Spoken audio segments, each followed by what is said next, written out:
야당은 일제히 반발하고 나섰습니다. 산적한 국정 현안 처리가 앞으로 더 어려워질 것이라며 청와대가 자초한 일이라고 목소리를 높이고 있습니다. 야당 입장 들어보겠습니다. 염혜원 기자. 네, 국회입니다. 자, 문재인 대통령이 반대는 할 수 있지만 압박은 못 받아들이겠다 이렇게 선언을 한 건데 야당의 반응 어떻게 나오고 있습니까? 네, 대통령의 이 같은 발언이 알려진 직후 야3당은 일제히 비판 성명을 쏟아냈습니다. 특히 제1야당인 자유한국당 정우택 원내대표는 사실상 야3당에 대한 선전포고로 본다고 말했습니다. 또 국회 현안을 처리하는 과정에서 다른 야당과도 긴밀히 협력하고 공동 보조를 취할 수 있다고 강조했습니다. 국민의당도 청와대가 강 후보자 임명을 강행하기 위해서 포석을 깔고 있다고 비판했습니다. 또 강 후보자를 임명할 경우 협치의 기반이 무너진 것으로 보겠다고 선언했습니다. 바른정당도 문 대통령이 의회 민주주의에 대한 기본적인 개념도 모르고 여론조사 결과에 기대서 오판을 내리고 있다고 날을 세웠습니다. 집권 여당인 더불어민주당은 국민 여론을 충분히 감안해 야당도 대통령의 뜻을 존중해야 한다고 밝혔습니다.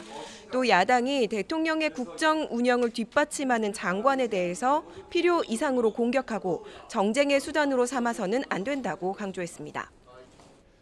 자, 그리고 오늘 국회에서 현직 의원 장관 후보자 가운데 마지막으로 김현미 장관 후보자 청문회도 열리고 있죠. 어떤 부분에 질의가 집중되고 있습니까? 네, 정책 분야에서는 부동산 정책에 대한 김 후보자의 판단과 해법을 묻는 검증이 집중적으로 이루어지고 있습니다. 김 후보자는 모두 발언에서 자신도 결혼 11년 만에 경기도에 작은 집을 마련하게 됐고 전셋값 인상 요구도 많이 받아봤다면서 정책은 숫자 이전의 마음이라고 말했습니다. 또 서민의 주거 부담을 낮추고 도시 재생 정책에도 힘쓰겠다고 말했습니다. 도덕성 검증은 논문 표절 문제가 주로 다뤄졌습니다. 야당은 지난 2001년 쓴 석사 논문의 3분의 2 이상이 표절이라고 몰아붙였고 김 후보자는 실수이지 표절은 아니라고 말했습니다. 처음 쓰는 논문이다 보니까 많이 서툴렀고 그래서 실수가 많았습니다. 그러나 표절을 하지는 않았습니다. 우리 국민들이나 다른 사람들이 바보 아니잖아요. 그들 그렇게 뺏겨가지고 꼭 같이 3분의 2나 이렇게 해놓고서는 처음 쓰는 것이라 그렇고 뭐 그런 생각이 없었고 아니다 이렇게 말만 하면 답니까? 네, 또 김 후보자가 국토교통 분야에 경력이 없다는 점을 지적하면서 문 대통령이 코드 인사를 한 것 아니냐 이런 주장이 나오기도 했는데요.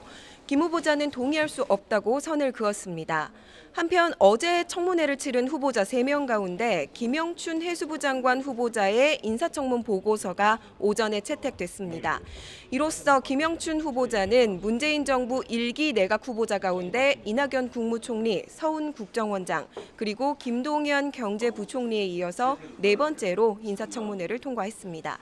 김부겸 행자부 장관 후보자의 보고서 채택을 위한 논의도 조금 전 시작됐는데요. 곧 결과가 나올 것으로 보입니다.